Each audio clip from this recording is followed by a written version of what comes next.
નમસ્કાર મિત્રો, D farmer ચેનલમાં તમારું સ્વાગત છે। દેશ, દુનિયા અને ગુજરાતના તાજા, મોટા અને સૌથી મહત્વપૂર્ણ સમાચાર જાણીએ તે પહેલા ચેનલમાં નવા હોય તો ચેનલને જરૂરથી સબસ્ક્રાઇબ કરી અને વિડીયોને લાઇક કરી દેજો।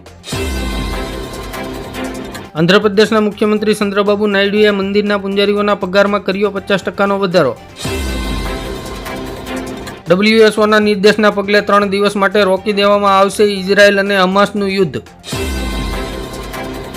રાજકોટ સ્વામિનારાયણ સંપ્રદાયના 4 સામી સહિત 8 સામે જસ્મીન માઢક નામના વ્યક્તિએ છેતરપિંડીની ફરિયાદ નોંધાવી। SC/ST જનજાતિ કોટા હેઠળ મળેલી સરકારી નોકરી છોડવાનો સુપ્રીમ કોર્ટનો આદેશ। પશ્ચિમ બંગાળમાં રાષ્ટ્રપતિ શાસનની તૈયારીઓ, કેન્દ્રીય ગૃહમંત્રી અમિત શાહ સાથે રાજ્યપાલ કરશે મુલાકાત। યુપી બાદ હરિયાણા અને મહારાષ્ટ્રમાં પણ કોંગ્રેસ અને સપા વચ્ચે ખટપટ।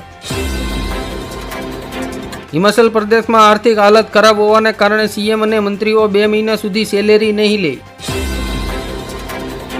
આસામમાં શુક્રવારે નમાઝ માટે 2 કલાકની રજા નહીં અપાય, સરકારે લગાવ્યો પ્રતિબંધ। રાજ્ય સરકાર મધ્યભોજન યોજનામાં 43 લાખ બાળકોનો નાસ્તો બંધ કરશે। ચિરાગ પાસવાનનો ભાજપમાંથી મોહભંગ, LJP રામવિલાસના 3 સાંસદો બીજેપીમાં જોડાશે। મમતા બેનર્જીએ પીએમ મોદીને પત્ર લખીને મહિલાઓની સુરક્ષાને લઈને કડક કાયદો બનાવવાની કરી માંગ।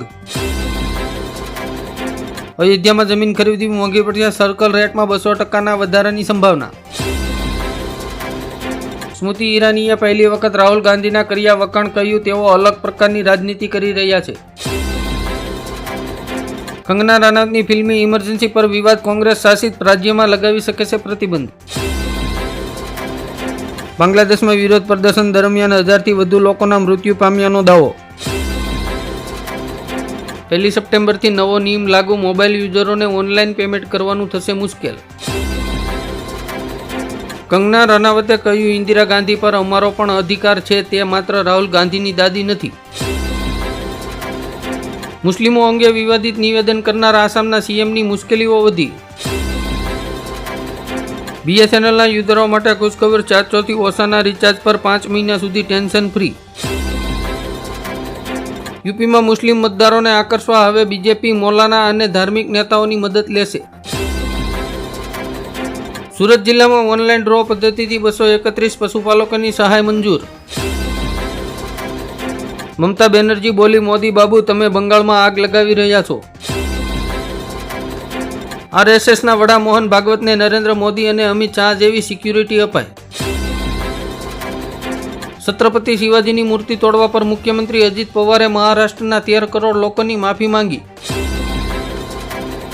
મમતા બેનર્જીની ધમકી, બંગાળ ભડકે બળશે તો આસામથી દિલ્હી સુધી આગ ફેલાશે। ઉત્તર પ્રદેશમાં ઉદ્ભવેલું ડીપ ડિપ્રેશન રાજ્યમાં હાહાકાર મચાવી રહ્યું છે। આગામી 24 કલાકમાં સૌરાષ્ટ્ર કચ્છના વિસ્તારોમાં ભારે વરસાદની આગાહી। સુપ્રીમ કોર્ટે કહ્યું, ટ્રાન્સજેન્ડર ઓળખ પ્રમાણપત્રને પાન કાર્ડ માટે માન્ય દસ્તાવેજ ગણવામાં આવશે।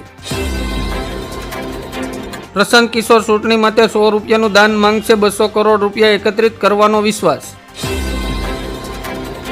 બંગાળના મુખ્યમંત્રી મમતા બેનર્જીનું એલાન, 10 દિવસમાં પીડિતોને ન્યાય મળશે। સીએમ યોગી આદિત્યનાથ હવે પેટા ચૂંટણીમાં વિરોધ પક્ષને જવાબ આપવા તૈયાર। અમેરિકન પત્રકારો અને ઉદ્યોગપતિઓ રશિયામાં પ્રવેશ કરી શકશે નહીં, 92 લોકો પર મૂક્યો પ્રતિબંધ। ભરતીમાં છેતરપિંડી રોકવા સરકારનું મોટું પગલું, UPSC ઉમેદવારોનું થશે આધાર કાર્ડ વેરિફિકેશન। દિલ્હીને શિયાળામાં પ્રદૂષણથી બચાવવા માટે આપ સરકારે તૈયારીઓ તેજ કરી। મહિલાઓ માટે કાર્યસ્થળોને સુરક્ષિત બનાવવા માટે સી-બોક્સ પોર્ટલ શરૂ કરવામાં આવ્યું। બીજેપી નેતા સુભેદુ અધિકારીનો મમતા સરકાર પર મોટો આરોપ, નબ્બનના રેલી પહેલા 4 વિદ્યાર્થીઓ ગુમ। કંગના રનાવત દ્વારા ખેડૂતોના આંદોલનને લઈને આપવામાં આવેલા નિવેદન પર ભાજપે કંગનાને કડક સૂચના આપી।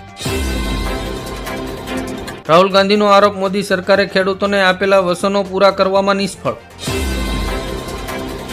મમતા બેનર્જીએ કેન્દ્ર સરકારને પત્ર લખીને ફાસ્ટેગ કોર્ટ બનાવવાની માંગ કરી। અમિત શાહે કહ્યું, 2024 પહેલા દેશમાં ડાબેરી ઉગ્રવાદ સંપૂર્ણપણે નાબૂદ થઈ જશે। મહારાષ્ટ્રમાં મહિલાઓની સુરક્ષા માટે શિંદે સરકારે ઓનલાઈન ફરિયાદ નોંધવાનો નિર્ણય લીધો।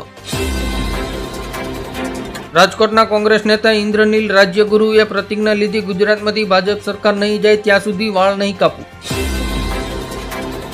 ભારતીયો માટે કેનેડામાં હવે નોકરી કરવી મુશ્કેલી, જસ્ટિન ટ્રુડોએ વિદેશીઓની સંખ્યામાં ઘટાડો કરવાની જાહેરાત કરી. ભારતમાં ટેલિગ્રામ પર લાગશે પ્રતિબંધ, ફ્રાન્સમાં સીઈઓની ધરપકડ બાદ ભારત સરકાર એક્શન મોડમાં. ઓસ્ટ્રેલિયાના નિર્ણયથી લાખો ભારતીય વિદ્યાર્થીઓને ઝટકો, કોરોના કાળમાં લીધેલા નિર્ણયો બદલાયા.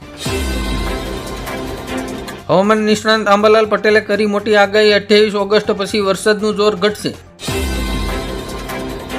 દિલ્હીના દારૂ કૌભાંડમાં ઈડી અને સીબીઆઈને મોટો ફટકો, સિસોદિયા બાદ હવે સુપ્રીમ કોર્ટે કવિતાને આપ્યા જામીન. સંદેરીમાં સીએમ મોહન યાદવે કહ્યું, જો તમારે ભારતમાં રહેવું હોય તો રામકૃષ્ણની જય બોલાવવી પડશે. દેશની સૌથી અમીર મહિલા સાવિત્રી જિંદાલ ચૂંટણીમાં ઝંપલાવશે. અફઘાનિસ્તાનના ગૃહ મંત્રાલયે દાવો કર્યો છે કે અપરાધ દરમાં 30% ઘટાડો થયો. દૂધના પેકેજિંગ પરથી A1 અને A2 લેબલ દૂર કરશે ગુણવત્તા તપાસ બાદ FSSAI નો આદેશ. ગૂગલે લાખો યુટ્યુબ યુઝરોને આપ્યો ઝટકો, એડ ફ્રી વિડીયો જોવાનું થશે મોંઘું. વિશ્વામિત્ર નદી ઓવરફ્લો થતા વડોદરામાં જળબંબાકાર, મકાન, રસ્તાઓ અને ગાડીઓ પાણીમાં ગરકાઈ. મુખ્યમંત્રી નીતિશ કુમારના નેતૃત્વમાં જેડીયુ દ્વારા રાજ્ય સમિતિનું વિસર્જન કરવામાં આવ્યું. ફાસ્ટેગમાંથી મળશે છુટકારો, ગ્લોબલ નેવિગેશન સેટેલાઇટ સિસ્ટમ ટૂંક સમયમાં શરૂ થશે. ચિરાગ પાસવાને રાહુલ ગાંધી અને અખિલેશની માંગને આપ્યું સમર્થન, એનડીએથી અલગ વલણ દર્શાવ્યું. ગુજરાતમાં ભાજપના પૂર્વ કેબિનેટ મંત્રી જવાહર ચાવડાની કોંગ્રેસ પ્રદેશ પ્રમુખ શક્તિસિંહ ગોહિલ સાથેની મુલાકાતથી રાજકારણ ગરમાયું. આરએસએસના હિન્દુ તત્વના પ્રચંડ વિરોધી અને માતા સરસ્વતીનું અપમાન કરનાર પૂર્વ પત્રકાર દિલીપ મંડલને મોદી સરકારે મીડિયાના સલાહકારક બનાવ્યા. ભાજપે જમ્મુ કાશ્મીરમાં ચૂંટણી માટે નવી યાદી બહાર પાડી, 44ના બદલે 15 ઉમેદવારોના નામ જાહેર. હવે માત્ર 21 દિવસમાં જ આવશે નાગરિકોની ફરિયાદનું નિવારણ, પીએમ મોદીનો મોટો આદેશ. 1 કરોડ મહિલાઓને મળશે 10,000 રૂપિયા, પીએમ મોદી 17 સપ્ટેમ્બરથી શરૂ કરશે મહિલાઓ માટે સુભદ્રા યોજના. લદ્દાખને લઈને મોદી સરકારનો મોટો નિર્ણય, 5 નવા જિલ્લા બનાવવાની જાહેરાત. પીએમ મોદીની વાપસી બાદ રશિયાએ યુક્રેન પર કર્યો સૌથી મોટો હુમલો. પાકિસ્તાનમાં મોટો આતંકવાદી હુમલો, બંદૂકધારીઓએ 23 લોકોને વાહનમાંથી ઉતારીને ગોળી મારી. ગુજરાતના 11 જિલ્લાઓમાં અપાયું વરસાદનું રેડ એલર્ટ, સમગ્ર ગુજરાતમાં વહીવટી અધિકારીઓને એલર્ટ રહેવા અપાઈ સૂચના. પંજાબમાં મહિલાઓની સુરક્ષા માટે નવી પહેલ, બસો અને ટેક્સીમાં પેનિકલ બટન લગાવવામાં આવશે. નરેન્દ્ર મોદીએ યુવાનોને કોઈપણ રાજકીય પૃષ્ઠભૂમિ વિના રાજકારણમાં ભાગ લેવાનું આહવાન કર્યું. આગ્રા પહોંચીને સીએમ યોગીએ કહ્યું, બાંગ્લાદેશની ભૂલો અહીંયા ન થવી જોઈએ, જો ભાગલા પડશે તો કાપી નાખવામાં આવશે. યુપીએસ લાગુ કરનાર કેન્દ્ર પછીનું મહારાષ્ટ્ર પ્રથમ રાજ્ય બન્યું, લાખો સરકારી કર્મચારીઓને થશે ફાયદો. નર્મદા ડેમના 15 દરવાજા ખોલી 3,45,000 ક્યુસેક પાણી છોડાયું. પેસમાં ફસાયેલી મહેસાણાની દીકરી માટે વતનમાં પ્રાર્થનાનો દોર શરૂ, વતનમાં થઈ રહ્યા છે હોમ હવન. જન્માષ્ટમી પર અમરેલી સહિત જિલ્લાઓના શહેરોમાં લોકમેળા બંધ રહેવાથી લોકોમાં નિરાશા. માયાવતીએ ભાજપના કર્યા વખાણ, કોંગ્રેસના ઈરાદા પર ઉઠાવ્યો સવાલ. મહિલાઓ પર અત્યાચાર વધતા રાજ ઠાકરેએ કહ્યું, એક વખત સત્તા આપો, 48 કલાકમાં આખું મહારાષ્ટ્ર સાફ કરીને બતાવીશ. રાહુલ ગાંધીના નિવેદન પર માયાવતી બોલી, તમે આટલા વર્ષ સત્તામાં હતા, તમે કેમ ન કરાવી જાતિ ગણતરી. ગુજરાત સરકારના શહેરી વિકાસ વિભાગનો મહત્વનો નિર્ણય, ટીપી સ્કીમના નિયમોમાં કર્યો મોટો ફેરફાર. ત્રીજા વિશ્વયુદ્ધની ફૂંકાઈ બિગુલ, હિઝબુલ્લાએ ઇઝરાયલ પર 300 થી વધુ મિસાઇલ છોડી. પાકિસ્તાનના શાહબાઝ શરીફે પીએમ મોદીને કાઉન્સિલ હેડ ગવર્મેન્ટની મીટિંગ માટે મોકલ્યું આમંત્રણ. મહિલાઓ વિરુદ્ધ વધતા ગુનાઓ પર અજીત પવારનું નિવેદન, ગુના કરનારાઓને નપુંસક બનાવી દો.